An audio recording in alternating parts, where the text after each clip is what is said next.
여러분들이 지금부터 한 5주 정도를 옷을 계속 만들 건데, 이거를 하는 방법이 크게 보면 두 가지가 있어. 하나는 그림을 정해놓고 계속 만져가지고 이 그림에다가 이렇게 맞추는 거야. 이렇게.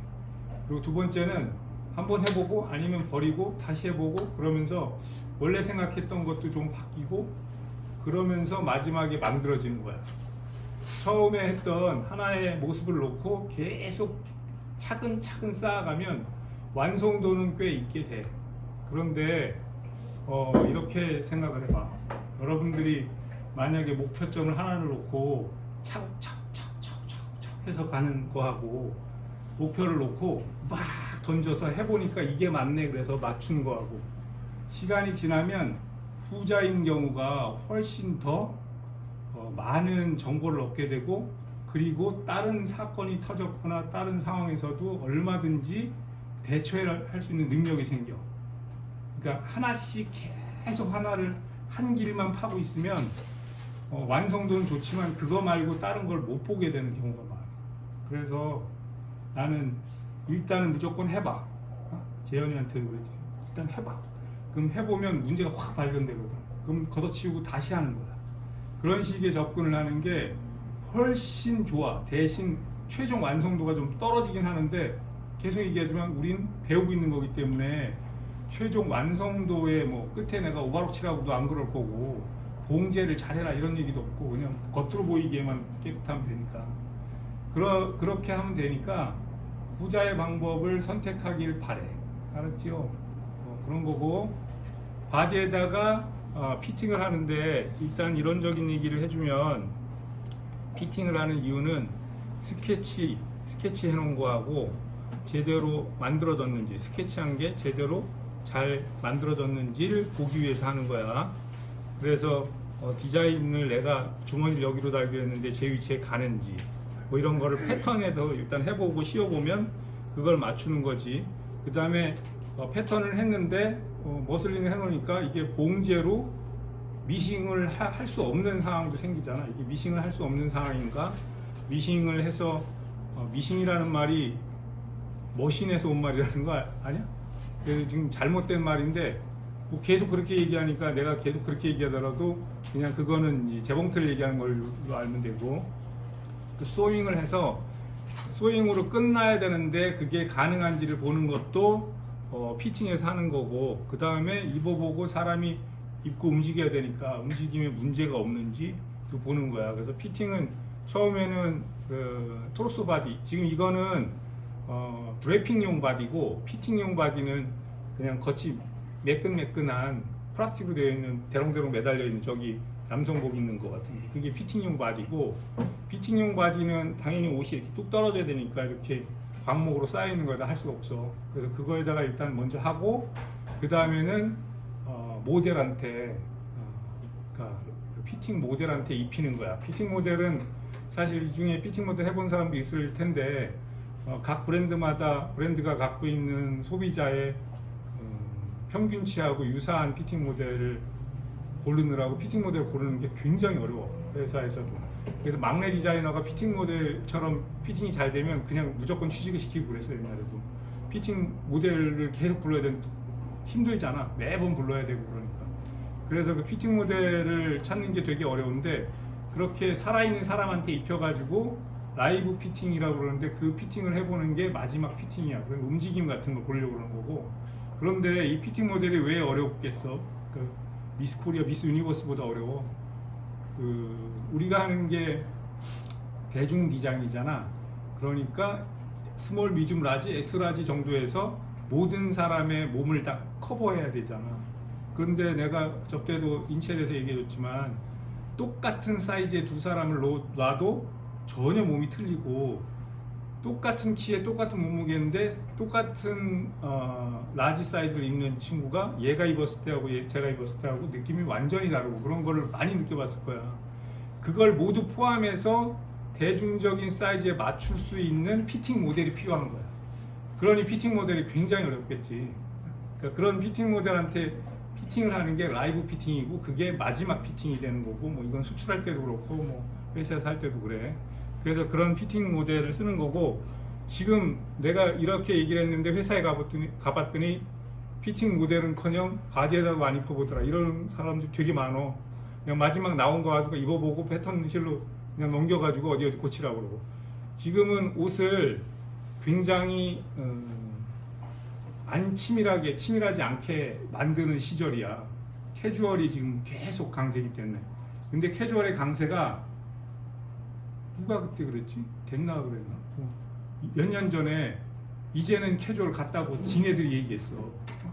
그러니까 포멀로 확 넘어갔단 말이지. 지금 포멀은 사람 몸에 잘 맞추는 시절이 왔기 때문에 여러분들이 활동할 한 10년에서 이거는 좀 오래 갈 것 같아요. 이번에는 캐주얼 온 것만큼 한 15년 이상은 포멀 기본으로 한 캐주얼이 나와도 그렇게 나오고, 옛날로 넘어가진 않아. 옛날처럼 안 할 텐데. 그래서 피팅이 중요해질 거야. 근데 문제가 한 20년 동안 피팅을 제대로 안 한 거야. 그러니까 이 문제가 이제 조금씩 드러날 거고, 그러면 피팅 능력이 있는 사람이 훨씬 인정을 받겠지. 그러니까 그것도 좀 수업 시간에 배울 수 있으면 좋겠고, 피팅을 하다 보면 이제 상황이 어떻게 전개되는가 하면, 처음에는 평면 패턴으로 이제 형태를 만들어서 봉제해 가지고 마네킹에 딱 입혀놓으면 스케치하고 무조건 차이가 나. 똑같이 나오면 그건 진짜 기가 막힌 거나 아니면 너무 뻔한 옷이겠지. 그 차이가 나는 거를 마네킹에서 한번 수정한 다음에 핀을 잡은 다음에 다시 패턴을 수정해서 다시 가봉 봉제를 해가지고 다시 입혀보는 거야. 이거를 굉장히 여러 번 해야 돼. 그래야지 메인 생산할 수 있는 패턴이 만들어져. 근데 그거를 좀 쉽게 하는 방식은 어떻게 하냐면, 한번 패턴을 떠가지고 피팅을 한번 본 다음에 그 다음에 그거를 한번 패턴 정리를 내가 해서 다시 마네킹에 입혔는데 그 다음에 전문 패턴에서 넘기는 거야. 그러니까 왜 그런 작업을 하냐면, 패턴을 잘 뜬다는 거는 샘플이 잘 나온다는 뜻이 아니고 메인으로 생산했을 때 똑같은 제품이 나와야 되는 거야. 그러니까 가장 메인으로 생산한다는 건 사람의 손이 최대한 덜 가고, 그 다음에 재료에 버려지는 게 최대한 없게 하면서 봉제가 쉽게 패턴을 뜨는 게 잘하는 패턴이거든. 그러니까 그 절개 하나만 넣으면 겉으로는 전혀 안 보이는데 한 기장을 줄일 수 있어. 이러면 그걸 줄여야 되는 게 패턴사지, 그냥 뭐 보이지도 않는데 가랭이 밑에다가 꼭 붙여야 된다고 그래가지고 하는 건 패턴사가 아니라니까. 그거는 실력 있는 사람이 아니야. 그러니까 그렇게 전문 패턴사한테 넘기면 그 사람은 최소한 자기 머리로 패턴사마다 다 틀리긴 한데 이런 식으로 수정하면 옷이 잘 나온다라는 걸 알기 때문에 어느 정도 보정이 될 수도 있어. 그렇게 해서 만드는 거를 상황이 전개되는 건 그렇게 전개가 될 거고, 그 다음에 형태를 지금 잡고 있는데, 다음 주는 이제 한 번 더 머슬린으로 하고 그 다음 주는 재원단으로 할 거야. 재원단으로 하면 실제 머슬린으로 한 거하고 전혀 다른 느낌이 생겨. 그러면 원단의 이제 처짐 정도나 아니면은 뭐 이 부피감이나 뭐 이런 것들이 되게 틀려지고, 그리고 재원단으로 하면서 색깔 같은 걸 이제 맞춰보기 시작하면, 색깔 배색인 경우에 색깔의 크기 밸런스나 아니면 원단에 있는 색깔 때문에 밸런스감이 굉장히 많이 바뀌어. 그래서 그런 것들을 좀 보는 거를 패턴이 해야 되고, 그 다음에 요즘같이 좀 작품을 한다 그러면 요새는 좀 구조적으로 좀 형태가 잡히게 하는 경향이 꽤 오래 갈 거기 때문에, 그렇게 되면 패딩이나 아니면 보정물들 같은 걸 쓰게 될 텐데, 이게 바디에다 그냥 얹어놓은 거하고 제대로 입혀놓고 좀 움직여 보는 거하고 굉장히 많이 다르거든. 여러분들이 쇼 사진을 봐서 보기에는 와 되게 근사한 것 같은데 동영상을 보면 되게 허접한 경우를 가끔 볼 거야. 그게 왜 그러냐면, 그냥 사진빨은 괜찮은데 사람이 입고 움직였을 때 이 옷이, 작품이 어떤 식으로 움직임에 대응하는지를 잘 몰라서 그래. 그러니까 작년 우리 건대에서 졸전을 했을 때도 그 중에 그런 옷들이 있었는데, 사실 작년 졸전은 당연히 봤겠지. 되게 러닝 타임이 길어. 걷는 기간이 굉장히 길게 짰어. 그러다 보니까 걸음걸이가 빨라지는 거야. 전체 속도를 맞춰야 되니까. 그런데 걸음걸이가 빨랐을 때, 그러니까 보통 이렇게 웨이트가 그러니까 이렇게 거대하면 보통은 천천히 다녀야 돼, 천천히. 근데 그걸 빨리빨리 걸어야 되니까 흔들흔들하고 준우 건가? 아니, 진우 거는 똑바로 서 있던 게 들어갈 때쯤 되니까 이게 기울어져 있더라고, 이렇게. 그러니까 그런 문제들이 자꾸 발생하는 거야. 그러니까 그거를 피팅을 하면서, 그러니까 졸전 피팅을 하면 모델을 입히거나 자기가 입어보고 워킹을 한번 이렇게 쭉 해보는 거잖아. 워킹을 한번 해봐야 돼. 졸전 장소도 나중에 얘기해 줄 텐데, 장소가 제일 큰 문제도 제일 중요하거든. 근데 그런 부분을 좀 생각을 해봐야 돼요. 어떻게 하는 게 제일 효과적일까? 보여주는 거잖아. 쇼업 한다고 그러잖아. 보여주는 건데 잘 보여줘야지. 그리고 배경이 엄청 중요한데, 이 배경이 얼마나 이 옷을 빛나게 해줄 것인가, 이 생각을 되게 잘해야 돼. 저번 시간에 내가 얘기해준 커튼을 잘 짜야 돼. 어떻게 해서 짠 이렇게 만들어야 되는 거야. 그게 힘들면 그걸 잘못하면 옷은 그러니까 퍼포먼스가 잘 되는데 옷은 기억이 안 나고 그냥 어떤 행위술 같은 것만 나온다든지, 아니면 옷이 너무 안 보여가지고 저거 뭐지? 이런 식으로 그냥 옷이 안 보이고 지나갈 수도 있어. 그런 것들을 잘 봐야 되고, 그 다음에 중간에 지금은 그 사진으로 그냥 그 모바일로 금방 찍을 수 있으니까 찍어가지고 놓고, 지금 그걸 뭐 입체로도 볼 수도 있잖아. 그러면 대충 고쳐서 보면 돼. 뭐 예전에는 어떻게 했겠어? 그냥 그 머슬린 위에다가 매직으로 다 그었어. 그래서 아예 그 펜을 이렇게 꽂고 이렇게 그리면서 하던 디자이너들도 있고, 그러니까 매직 같은 거를 여기다 꽂고는 이렇게 그리는 사람도 있고, 머슬린에다 그렇게 했는데, 예전에 머슬린도 아깝다고 다시 써야 된다고 해서 거기도 핀만 갖고 했어요. 내가 처음 배웠을 땐 핀으로 다 했어.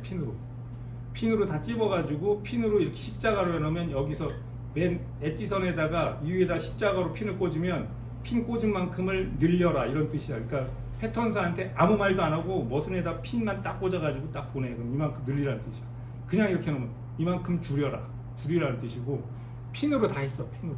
그렇게 했는데 점점 이제 물질이 좀 흔해지니까 그 다음에 막 머슬린에다 쭉쭉 그리기 시작했고, 지금은 머슬린에다 그리면 한 번 그리면 끝나잖아. 그러니까 사진 찍어가지고 그러니까 여러분들 해놓은 거를 찍어가지고 다운받아 놓고 그거를 이렇게도 해보고 저렇게도 해보고 바꿔도 보고 해본 다음에 그 다음에 다시 하는 걸 그렇게 하는 게 좋겠어. 그렇게 진행을 하시면 되고.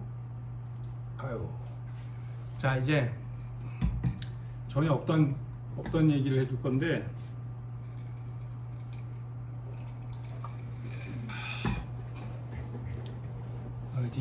패션 디자이너의 역사는 크게 보면 세 가지 단계가 있어. 세 단계가 있는데, 제일 처음에는 뭐 입생 로랑, 크리스찬 디올 뭐 이런 사람들이 살아있을 때, 그때가 있었지. 샤넬 이런 사람들이. 그 사람들이 처음에 시작했던 건 어떤 거냐면, 디자인이 왜 시작됐는지 얘기해줬지. 디자인은 장인들이야. 장인들은 누구의 옷을 했어? 귀족의 옷을 했어. 귀족은 지금은 귀족이 없어졌잖아. 귀족은 모든 부를 다 갖고 있는 거야.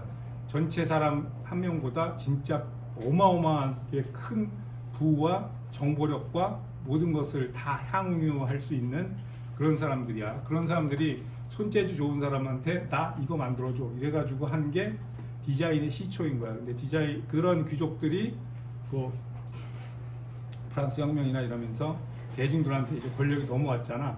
권력이 넘어왔어. 그래서 이 귀족들이 갖고 있던 권력이 대중한테 넘어갔는데, 대중한테 넘어갔어. 그래서 넘어갔는데 이 사람들이 귀족이 쓰던 거를 좀 순화해서 좀 싸게 만들어지게 하는 게 대중 디자인의 시초야. 근데 대중 디자인의 시초는 또 그와 함께 산업혁명이 일어났지. 산업혁명이 일어나서 반복적인 제품을 만들 수 있게 된 거야. 그러니까 여러분은 특정한 사람이 아니고 반복적으로 100장, 10,000장 이렇게 찍어가지고 모든 사람이 입을 수 있게 하는 디자인을 다 배웠어. 지금 패턴도 다 산업 패턴. 이 말이 뭐냐면 한 사람이 위한 게 아닌 거야. 이거는 다 지금 산업 패턴이 아니지. 그런 식으로 디자이너가 바뀌어졌어. 그런데 이랬을 때 문제가 있지. 예전엔 장인들이 디자인했을 땐 귀족들이 정확하게 디렉션을 줬어. 재민 벌써 자버렸어. 벌써 자버렸어. 자지마. 상민은 몇 시간 잤어? 이제부터는 계속 잠이 부족할 텐데. 그래서 그 디렉션을 주던 귀족이 한두대에서 다 죽어서 나자빠졌잖아.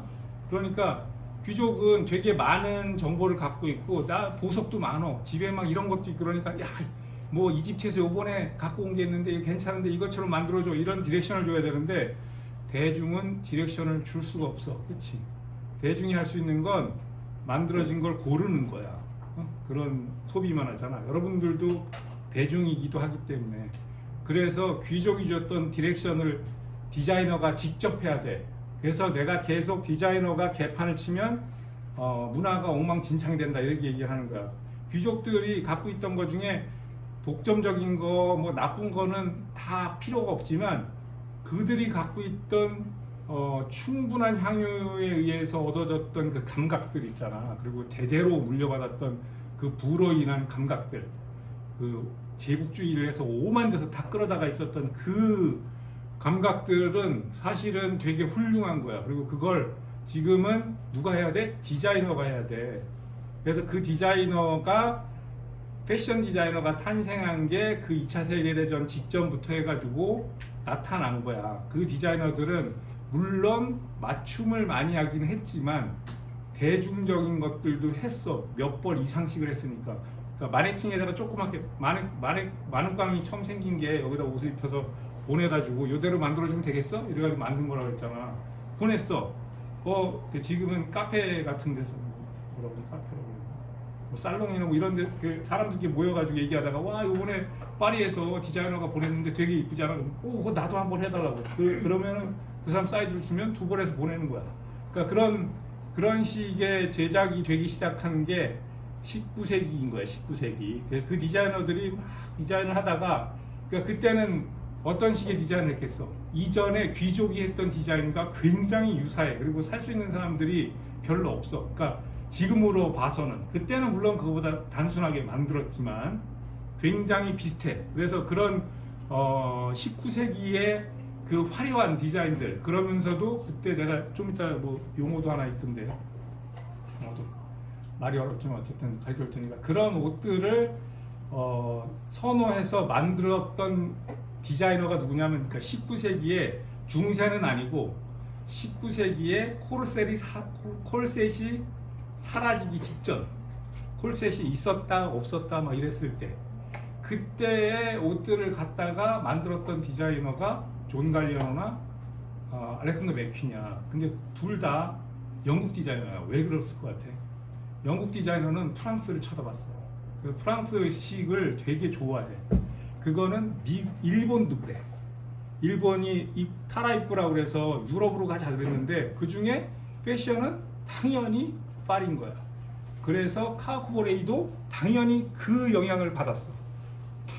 카우쿠브레이는 꼼데가송의 디자이너, 지금도 살아있고, 이 사람은 40대가 지나서 애를 몇을 낳은 다음에 디자인을 시작했대. 그리고 내가 활동했던 80년, 90년대에 그때 전 세계에서 꼼데가송의 영향을 받지 않는 사람은 아무도 없다고 다 그랬어. 마틴 마젤라조차. 마틴 마젤라도 자기 쇼에 딴 사람 몰라도 카우쿠브레이는 와줬으면 좋겠다, 이런 얘기를 한 적도 있어. 그러니까 그런 디자이너니까, 이 디자이너가 왜 그 당시에 2기 그 다음에 맥퀸이 죽고 나서 3기가 시작됐다고 했잖아. 이렇게 오프화이트 만든 그 친구가 열었던 그 나머지 뎀나가 끌고 가고 있고, 이런 게 지금 현재 오고 있고, 지금 이제 그게 바뀌려고 그러는데 누가 이 왕자를 잡을지 아직 모르겠는 거야. 지금 아직은 최강자가 없는 것 같아. 막 악을 쓰고 있는 것 같은 느낌이야. 막 그 마틴 마젤라 누가 하고 있냐, 걔도 그렇고, 하여튼 뭐 그냥 지금은 악을 쓰고들 하고 있는 것 같아. 자기가 그 왕자를 잡기 위해서. 그래서 4기가 지금 가고 있는 것 같은데, 이 모든 기수 중에 처음 1기는 어마어마했던 거를 정리하는 입장이었으면, 2기가 시작되고 나서 좀 지난 다음에 이 카우프브레이가 만들어준 그렇게 똑바로 안 해도 돼 이거에 대해서 엄청나게 사람들이 반향을 하기 시작했어요.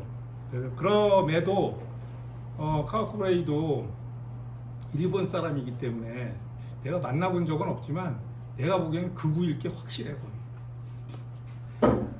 확실해. 옷에서 극우 냄새가 풀풀 나. 근데 일본 디자인, 일본 옷에 대해서 내가 뭐 대충 알고 있다가 뭐 학문적인 거를 좀 공부를 하면서부터 더 이해가 되는 거야. 아, 이래서 저런 옷들을 했구나. 그거를 공부를 해보니 일본 옷에 대해서, 중국 옷에 대해서 공부를 해보니까 이게 일본 사람이라서 이렇게 한 거구나 라는 게 알게 되었고, 그리고 그런 평면적인 옷들을 입체적으로 만드는 데 대해서 되게 익숙할 수밖에 없던 환경이었기 때문에 그런 것들을 했을 거라고 봐. 여기 보시면 당연히 기모노는 그냥 똑바로 생긴 옷을 했기 때문에 어깨에 절개선이 없어. 그 어깨 절개선이 없고 어깨선이 없이 그냥 이렇게 통으로 돼 있어. 그거를 그냥 입혀가지고 시작을 하는 거고, 그러다 보니까 옷을 입으면서 이렇게 뒤로 제껴가지고 뒤쪽으로 넘어가게 해서 앞으로 제껴서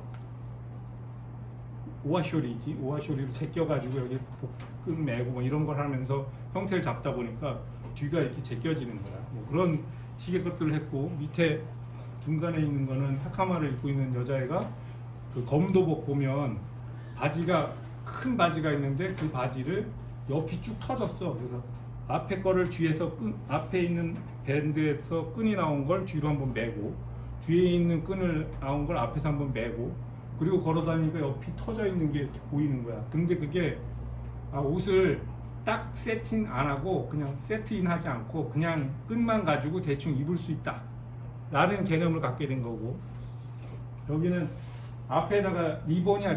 이 오비는, 여러분들은 오비가 그 허리라는 뜻인데 허리밴드가 원래는 이렇게 얇았어.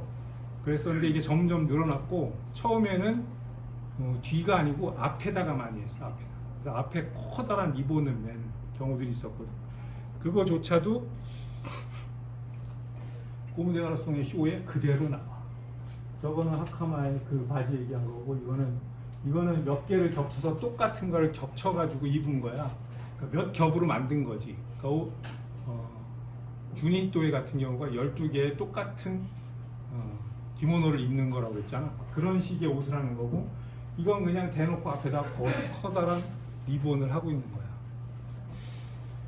근데 같은 일본 디자인 요지야마모토하고 꿈대가송하고 또 친했대요. 둘이서 같이 찍혀있는 사진도 많은데, 그 당시 둘의 쇼를 보면 굉장히 유사한 걸 많이 보이거든. 근데 요지야마모토도 지금 이거는 좀 요새 거긴 한데 똑같이 하카마를 양쪽에 따로 한 걸 하고 있고, 그 다음에 얘는 지금 잘 안 보이는데 여기에 이렇게 접어 올렸어. 이게 뭐냐면 이름은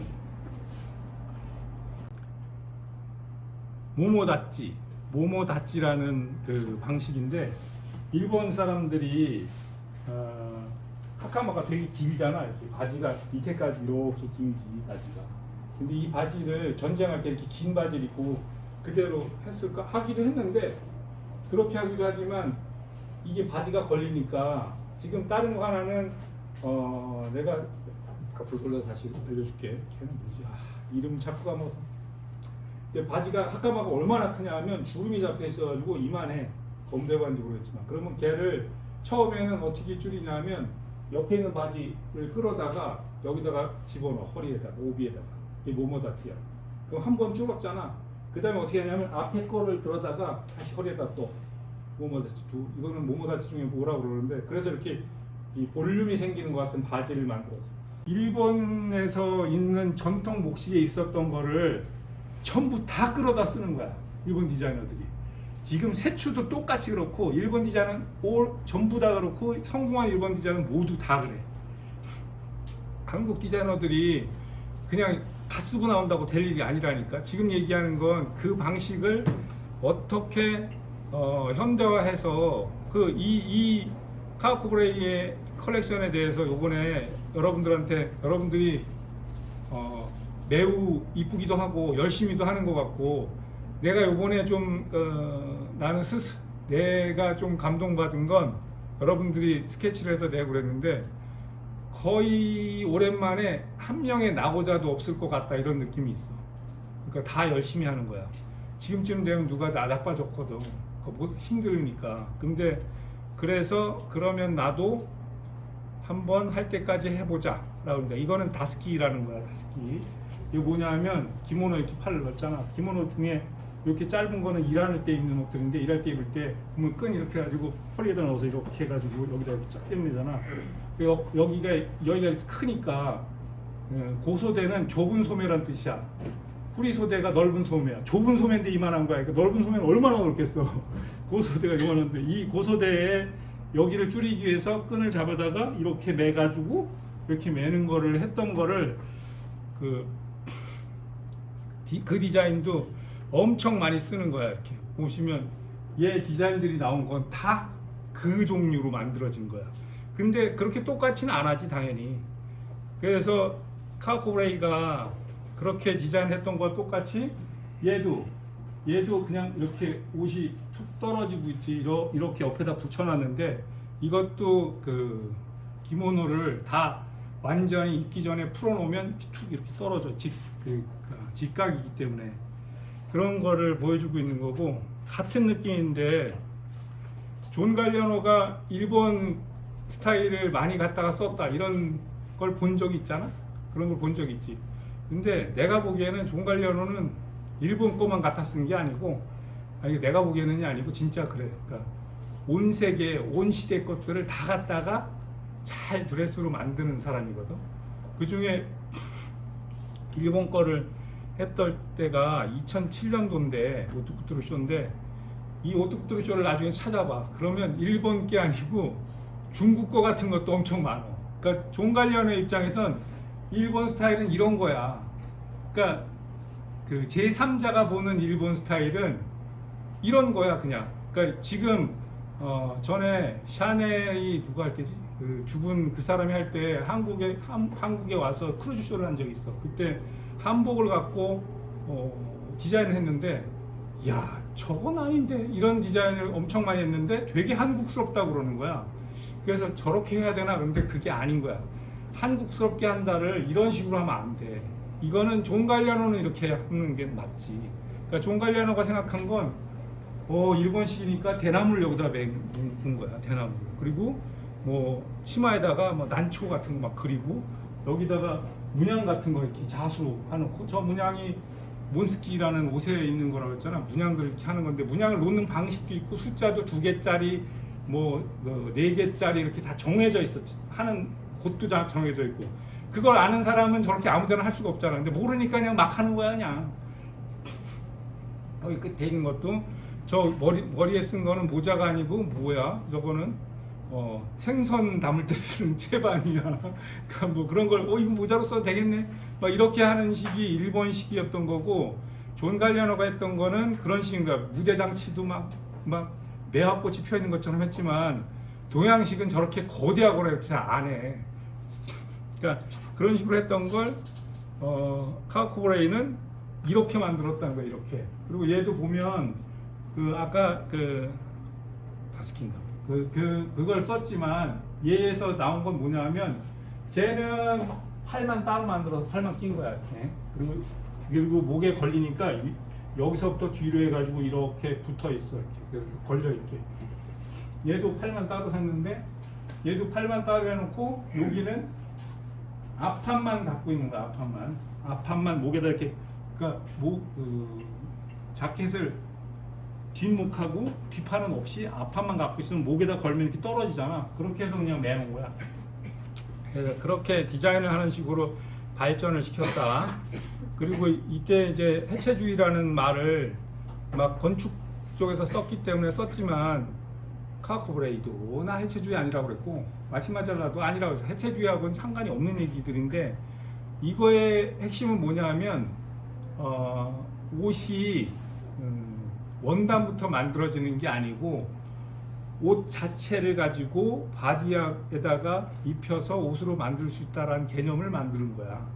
그래서 보시면 저때 챔리가 셔츠 그러니까 허리에다가 입고 처음 첫 시간에 왔을 때 두 번째 시간이 밑에다 셔츠를 입고 있었잖아. 그거를 꼼데가송이 한 거야 이렇게.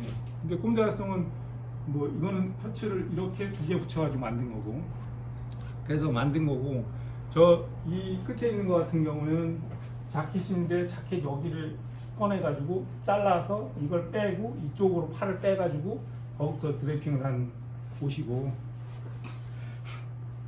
그렇게 옷을 옷 자체를 가지고 디자인할 수 있다는 걸 보여줘서 그 당시에는 뭐 굉장히 센세이션 했겠지. 서양 사람들도 다 그때는 뭐 패션계의 엄마다 뭐 이렇게 써서 기사들을 막 쓰고 그랬어. 그런 것 중에 또 다른 거는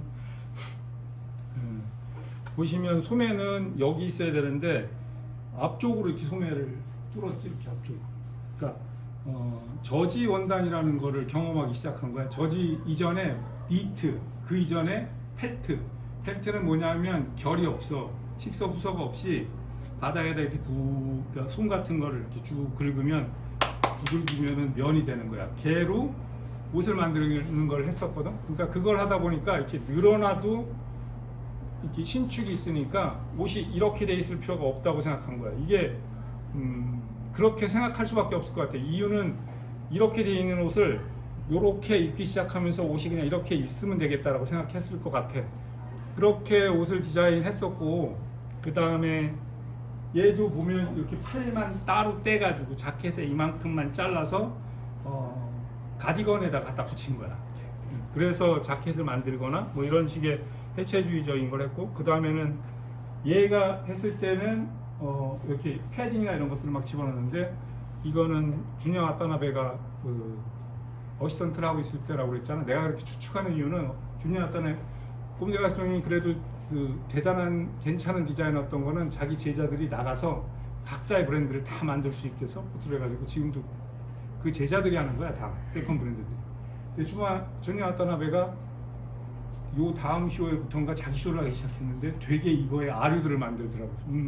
제가 저걸 했었겠구나 이런 생각을 내가 하는 거야. 그러니까 그렇게 신체를 바꾼 게 있고, 그럼에도 저렇게 신체를 바꾸면서도 저쪽 왼쪽 거는 꼼데가송이 한 거고, 이거는 요지야마모토가 한 건데 되게 버슬처럼 뭔가 이렇게 튀어나오는 것처럼 만들었지, 둘 다.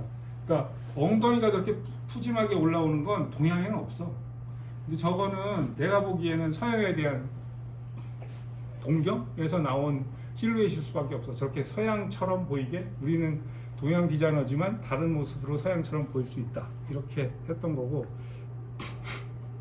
또 다른 거는 남아있는 옷들을 그냥 이렇게 조여가지고 둘둘 말아서, 이 옷도 지금 펠트로 만든 거거든. 그러니까 울인데 조직감이 있는 것도 있고 없는 것도 있어. 조직감이 있는 건 니트로 짜가지고 두들겨서 만드는 것도 있고, 아예 처음부터 두들겨서 만들 수도 있는데, 그렇게 해서 옷을 말아가지고 만들기도 하고, 쟤는 끝에 있는 건 셔츠인데 셔츠 소매를 이렇게 당겨다가 여기다 박은 것처럼 박은 거지. 그리고 가운데 있는 거는 어떻게 생긴 거냐면 자켓을 이렇게 자켓을 팔하고 몸판하고 붙이고 싶은 거야. 이건 진짜 내가 만들었었거든. 근데 이걸 요번에 처음 봤어. 근데 연도수가 엄청 차이가 많이 나는데, 그렇게 하고 싶어 하다 보면, 그러니까 몸판이 있는데 자켓을 어깨를 똑같이 해가지고 팔을 붙이고 싶은 거야. 근데 그러려니까 이 판이 여기가 있으면 안 되잖아. 그러니까 여기를 이렇게 자른 다음에 여기를 이렇게 없애버린 거야. 그러면 팔은 이렇게 들렸잖아. 내리면 뻘추 자켓처럼 보이는 거야. 근데 팔은 여기 그냥 통짜로 이렇게 만든 거야. 어깨선도 없이. 그걸 그렇게 만든 거고, 그 다음에 이건 아까 얘기한 것처럼 여기다가 이렇게 끈 하나 대서 팔 따로 만든 거야.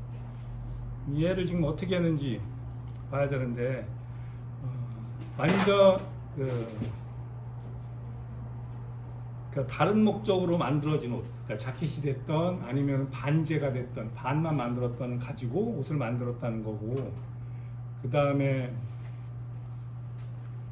일본식 사고방식을 그대로 드러내서 만들었다는 거하고, 왜 서양인들은 눈치채지 못했다라고 얘기를 했냐면, 카와쿠레이의 옷에 대해서 설명을 쫙 해놨는데 일본식이 어쩌고 하는 말은 단 한마디도 없어. 모르는 거야, 왜 이렇게 디자인하는지. 그러니까 그래서 내가 그 얘기를 해준 거야. 얘는 아까 펠트지하고 똑같은 걸로 되어 있는데 이 니트가 아니고 얘는 이렇게 쪼여 있잖아. 이게 뭐냐면 옷을 해놓고 스팀을 주면 쫙 줄어드는 거야. 어깨도 좁아져가지고 어깨가 기어 올라가. 그냥 그거를 그대로 만든 거고, 밑에 있는 거는 바지를 이만큼 만들어서 이거를 이렇게 앞에서 그냥 맨 거야. 이렇게. 그래서 이렇게 해서 만들어진 거고, 이거 아까 보여준 거고, 얘는 소매에 대해서 굉장히 고민을 많이 할 수밖에 없어. 소매 왜 고민을 하냐면 기모노는 소매가 없거든. 그러니까 왜 기모노가 소매가 없냐면 예전에는 원단 폭이 요만했잖아. 요거를 한 장, 두 장, 세 장, 네 장 붙여가지고 만든 게 기모노야. 그러니까 요거를 쭉쭉 내려서 몸판을 만들고 한 장 가지고 어깨 이렇게 걸쳐가지고 만들고. 그러니까 등이 일자인 거야. 그리고 걔를 뭐 아까 얘기했듯이 팔을 줄여야 되면 이래가지고 줄였는데 무슨 소매가 있겠어. 그러니까 이 소매에 대해서 이걸 어떻게 해볼 수 있을까? 굉장히 고민할 수밖에 없어. 그러니까 소매를 떼기도 했잖아. 소매가 안 이쁜 거야. 어떻게 만들어도 익숙하지가 않아. 그래서 얘는 어떻게 한 거냐면 소매를 이런 거는 소매를 한 장을 이렇게 떠놓고 얘를 봉지 안 하고 이만큼 떨어지는 걸 이렇게 이셀 잡아서 이렇게 봉지를 해야 되잖아. 이렇게 놓고 그냥 여기를 어떻게 붙여볼까? 이런 생각을 한 거야. 그래서 여기다 놓고 이 안에다가 뭘 대서하기도 하고, 아니면 이렇게 띄워놓은 다음에 밑에 부분만 뚫려. 그래서 이렇게 붙여보기도 하고, 그러면서 나온 소매들인데, 그렇게 소매에 대해서 이렇게 저렇게 많이 해봤고, 결국은 해냈던 방법이 뭐냐 하면, 저 끝에 있는 거 보면, 소매를 이렇게 만든 다음에 여기만 붙여. 이렇게 해놓고 여기는 그 조여가지고 이렇게 풍성하게 해놓는 거예요. 그래서 어깨에 이렇게 걸쳐 놓는 거야, 소매를. 소매에 대해서 어떻게 해볼까를 굉장히 많이 고민하는 거지. 그러다가 얘 같은 경우는 아유 소매고 뭐고 이렇게 붙였으면 좋겠으니까 소매 다 집어넣고 뒤로 밑으로 째가지고 뒤로 팔러서 앞으로 이렇게 제품 거지. 예, 그런 식으로 만들었고, 분장도 갑기 분장을 하고 있고, 얘는 조금 원래 스타일하고 좀 다른데, 이렇게 보면 이게 패턴이야. 요건 이렇게 만들었고, 요건 이렇게 만들었고, 원피스 패턴을 막 아무렇게나 붙여가지고 해놨더라고. 근데 이거는 여기 이렇게 튀어나가 있는 건 허리선이나 이런 데서 사이바선, 그러니까 옆 프린세스 라인에 이렇게 빠져나간 거를, 프린세스 라인에 이렇게 빠져나갔으면 여기는 좁아야 되잖아. 근데 여기도 이 프린세스 라인처럼 똑같이 빼내면 이게 치고 같이 올라갈 거 아니야. 그러니까 이렇게 넘어갔으니까 여긴 줄여야 되는데 똑같이 주니까 이렇게 늘려놓은 거죠. 그러니까 옆선을 똑같이 만들면 어떻게 될까, 이런 패턴에 대한 생각을 해봤던 것 같아. 이거는 2008년도 쇼인데, 이때는 그러니까 이게 지금까지도 계속 하고 있던데, 주름을 왕창 잡아가지고 카라에다가 이렇게 연결한 거예요. 그래서 그 카라에서 떨어진 거를 온몸을 이렇게 한 바퀴 돌고 가게 주름 왕창 잡아서 해놨고, 이때는 웨딩 드레스처럼 옷을 만들었는데, 여기에 대해서 그 당시에 써있던 거를 봤는데, 마르젤라는 이때 뭘 했냐면 이렇게 들고 나와가지고 평면을 들고 나와서 보여줄 때야. 근데 마르젤라 쇼하고 홈데라싱 쇼하고가 붙어 있었대. 그 마르젤라의 쇼 일부러 서로 상대편 거를 같은 사람한테 보여주고 싶은 거야. 그렇게 해서 쇼를 했다 그러더라고. 2008년도 얘기인 거고, 이때 마르젤라 옷들은 보면 잘 보이는지 모르겠는데, 보이는 게 어딨냐? 가운데 게 보이려나? 보면은 팔이 이렇게 앞으로 뚫려 있어. 아까 본 카코레이 그거하고 똑같이. 그러니까 소매가 옆에 있는 게 아니고 여기다 이렇게 뚫어서 이렇게 넣을 수 있게. 그리고 뒤에다가 써 있는 게, 모든 옷은 바닥에다 보면 플랫하다, 이렇게 뒤에다가 이렇게 글을 써놓고 이 사람들이 나와서 보여주고 있는 거야.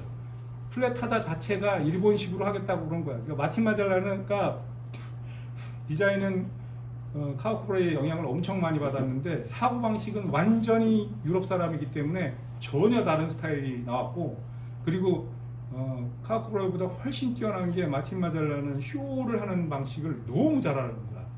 얼굴을 가리고 나오는 게 얼마나 큰 효과가 있을 거라는 걸 알았던 거야. 그전에도 얼굴 가리고 나오는 사람도 많았어. 근데 여기 칠하고 나오고 가리고 나오고, 그거를 지금 누가 하고 있지? 걔도 계속 가리고 나오는 거지. 그런 것들에 쇼업을 하는 것들을 굉장히 잘했고, 뭐 그 롤에 있는 원단을 그냥 갖고 와서 옷으로 만든 다음에 롤을 끌고 다니는 것도 마티마잘라가 한 거고, 뭐 이렇게 들고 다니는 거, 뭐 어떤 쇼 보면 뒤에서 우산 같은 거를 스텝이 계속 들고 다녀. 앞에 모델이 가고 그 안에 조명이 있어.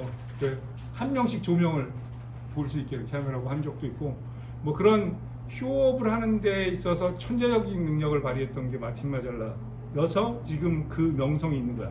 옷에 대한 것도 그렇지만 이때 이 마티마잘라 말고 꼼데가라송의 옷을 보고 이렇게 평가한 그 에디터가 있더라고. 그러니까 1790년에 메르베이유즈라는 여자들의 옷 형태를 따라서 했다. 이게 지금 여기 보는 그림에 있는 건데, 폴셋이 막 사라지고 이게 하이웨스트에 풍부한 하이웨스트에 스커트가 길고, 그리고 남자들도 훨씬 더 자유로운 옷을 입고 있고, 그러니까 예전처럼 막 커다랗고 막 이랬던 거를 좀 줄이고, 그리고 그렇지만 드레스였던 것들이 어깨만 줄어들었지 어느 정도 풍성한 것들은 갖고 있었을 때, 그 시절이 18세기 말 정도인 거고, 그때는 앵꾸르아블이라는 그 당시에 젊은 청년들 막 이런 사람들이 주목받고 있었고, 그 사람들을 추종하던 여자들 얘기인 거야. 그러니까 뭐 그런 데서 영향을 받았다는데, 그걸 이 옷이 거기에 영향을 받았다고 에디터가 써놨는데 내가 보기엔 전혀 아닌 거야. 그거는 그 사람이 그렇게 생각했을 뿐인 거고, 실제로 그 시절의 거를 갖다가 썼다고 디자이너가 얘기한 경우는 어떻게 됐냐면 이렇게 됐어. 이건 존 갈리아노 거야. 존 갈리아노는 그 시대, 그 장소에, 그 동네에 있었던 사람이잖아. 역사적으로 알고 있기 때문에 존 갈리아노의 무대에서는 그 당시의 느낌이 확 나는 거야. 그리고 그거를 존 갈리아노 느낌대로 더 확장시켜서 보여주는 거지. 존 갈리아노 옷들은 화려하게 만들기 위한 아방가르드의 방식을 쓰지, 아방가르드를 집중적으로 해서 옷을 만들지 않아. 그러니까 되게 다양한 원단을 쓰기도 하고, 뭐 장신구도 엄청 크고 막 그렇긴 한데 이런 식으로 옷이 돼가는 거야. 그리고 이거는 더 85년도 건데, 그때도 존 갈리아노는 그 스타일을 하고 있었어. 그러니까 존 갈리아노 영국 사람이라고 했잖아. 영국이 아니고 영국 영인 아프리카인가 어디 저 밑에 그 시골 동네에서 태어났어. 영국에서 세마틴 나왔는데, 영국 스타일은 누가 만들었냐면 비비안 웨스트우드가 만들었어. 비비안 웨스트우드가 영국 스타일이, 여러분들이 ORB 마크 있고 그 체크무늬, 그 원단 뭐라고 그러지? 그 원단 갖다 쓰고 그러면서 그 왕한테 이렇게 훈장도 받고 그랬었거든. 그거 쓸 수 있게. 무슨 문단이야? 그런 체크 무늬하고 그런 펑크한, 그리고 그 비비안 웨스트우드가 락 밴드를 했어. 그래서 락 밴드의 옷을 하는 바람에 좀 펑크한 것들을 하기 시작한 거예요. 그리고 굉장히 그 당시에 영국이, 비비안 웨스트우드가 지금 돌아가셨지. 몇 년 전에 죽었는데, 그러니까 그 사람이 젊었을 때는 영국은 클래식하다에 목이 잡혔을 때 젊은이들이 굉장히 젊은 느낌을 냈을 때야. 그러니까 엄청나게 젊은이들의 파워가 느껴질 때였고, 그거를 비비안 웨스트우드는 다 받았던 거야. 그래서 그때 비비안 웨스트우드가 보여줬던 게, 영국 스타일은 이렇게 해야 된다라는 게 전통적인 체크무늬 플러스 펑크를 한 거야. 그리고 거기에다가 젊은이들의 얘기를 하느라고 여기다가 글을 막, 그러니까 여기다가 뭐 그러니까 이슈가 되는 말들을 막 쓴 거지. 그대로 갖다가 누가 했어? 라프시먼. 그리고 그때 보여줬던 찰스, 걔도 러버보이 하는 애도 그대로 갖다 쓰고 있는 거고. 그 영국풍은 펑크해야 된다, 전통적인 맛이 있어야 된다를 존 갈리아노도 그대로 한 거야. 근데 존 갈리아노는 그거보다 훨씬 섹시하다고 그러는 건 좀 말이 안 맞는 것 같고, 뭐 좀 그 페미닌하다 중에서도 그것도 옛날 파워풀한 여자들 막 그런 느낌의 것들을 만들어줬었고, 그거를 꼼데라송이 했을 때는 이렇게 되는 거야. 이렇게 주니 이토에처럼, 얘가 주니 이토에 여러 개를 입는 거, 그리고 옷을 틀어서 입기도 하고, 상의를 하의로 입기도 하고 중간을 갈라서 하기도 하고. 이것도 옷을 이렇게 큰 거를 이렇게 접어가지고 그냥 핀 하나 꽂아놓은 거고.